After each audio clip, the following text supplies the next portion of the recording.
Hello, everyone, and welcome back to another episode of Acupuncture's My Life. Now, today's episode is about what may seem to be simple, but not as simple as you think, is what causes a headache. And then you will better understand as to why I'm constantly saying, see your acupuncturist on a regular basis, because many individuals get headaches, and this includes migraine headaches, and they'll run out and take something over the counter for it and like, woo, it went away. No, it didn't go away. It's just the nerve endings are numb. It actually didn't go away. It allows you the ability to, you're going to naturally heal on your own or get better or feel better. And unfortunately, in some cases, many individuals who take over-the-counter medication don't get better. When it wears off, let's say a few hours later, they need more and more and more. Because they're not understanding, and this is why I say acupuncture is super important, is because it's about finding out the cause of your headache. A headache just isn't a headache because it's a headache. A headache is your body telling you something is wrong. And an acupuncturist understands that. You know, there are quite a few causes of disease. In this case, headache. An acupuncturist looks to focus or treat the cause. And I'll tout a little bit, and I usually don't. I mean, I've had patients that have dealt with migraines for 40 years of their life. They've come in to get acupuncture treatments.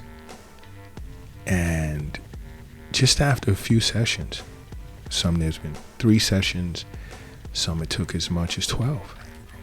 It ranges because everyone's constitution is different. But on average, as they come in for wellness visits, thanking me, they haven't had a migraine headache, in some cases in excess of 3 years. It's the reason why I tell you over and over, see your local acupuncturist or contact Acupuncture's My Life. But what can cause headaches is one can be constitutional deficiency. What was the state of health of your parents, their general state of health? What was their state of health at the time of conception? And what were the health conditions of your mother during pregnancy? See, these are a few factors that play into a person's constitution. And if they're born with a weak constitution, they're prone to headaches because, let's say, they have weak stomachs and weak spleens, and they can't extract the proper nutrition from food to produce chi and blood to go to the head, because the brain requires that. They'll constantly notice they have headaches, and an acupuncturist can determine if it's as a result of a weak constitution. So abdominal acupuncture comes in great here because, one, your gut is your second brain. That's number one. And if you strengthen the spleen and stomach to extract the appropriate amount of essence from the foods eaten that you've ingested, boom. And I'm not saying that as a definite. See an acupuncturist. Other causes can be emotional stress. And emotional stress can come in a variety of ways. One is anger. An acupuncturist understands that anger is tied to the liver. And anger over a long period of time causes yang to rise to the head. And the head is the area where all the yang channels meet, which is fine. But too much of anything, like too much yang going to the head, causes headache. Another is worry, because worry tends to knot chi. And the brain requires chi and blood to function, as well as essence. So if chi becomes knotted, there's your obstruction in the flow of chi. And there you have it. You have headache. Another is sadness and grief. Sadness and grief depletes chi over a period of time. So if you're sad or you're grieving for an extended period of time, chi becomes depleted and not enough chi going to the head. And there you have headaches. Another is fear. Now, fear affects the kidneys. Okay? It depletes the kidneys and causes headache as a result. Because your kidneys are in your lower jiao, along with your liver. And when the kidneys become deficient, so does the liver. And it can't ensure the smooth flow of chi properly, and it can't constrain yang. Too much yang to the head, and there you have it. Another emotion is shock. You ever been shocked? Shock suspends chi. There's no movement. It stops. Boom. Again, the smooth flow chi, blood, and essence in the head is necessary. Any lack thereof, you're going to experience a headache. Another is pensiveness. Pensiveness is tied to the spleen. Now, pensiveness deals with overthinking, too much thinking. Or you're at work, you're in constant meetings, and you have projects you have to do. Or you're a student, you have to study for exams, so you're pulling all-nighters. You ever hear a student say, "Oh my God, I got a headache from so much studying"? You ever hear an individual or yourself get off work and say, "My gosh, today was crazy. I have such a headache"? Too much thinking, too much mental activity. Another is guilt. Guilt is a dark emotion. I'll give you an extreme analogy. You were mad for a split second, someone you cared about or someone undeserving of you having, killed them. Now I'm being extreme, just to get you to understand. And then the next day you think about it. Guilt is bothering you. Guilt, as a dark emotion, tends to stagnate chi. Okay? It tends to stagnate chi.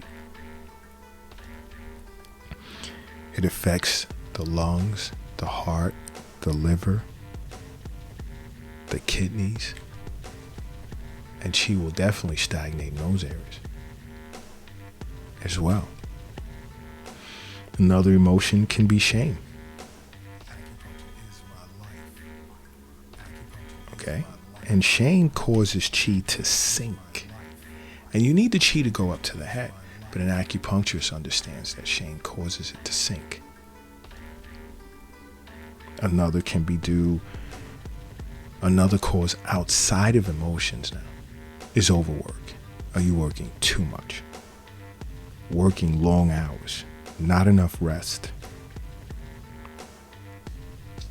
depletes or weakens spleen chi, which in the long run will affect kidney yin.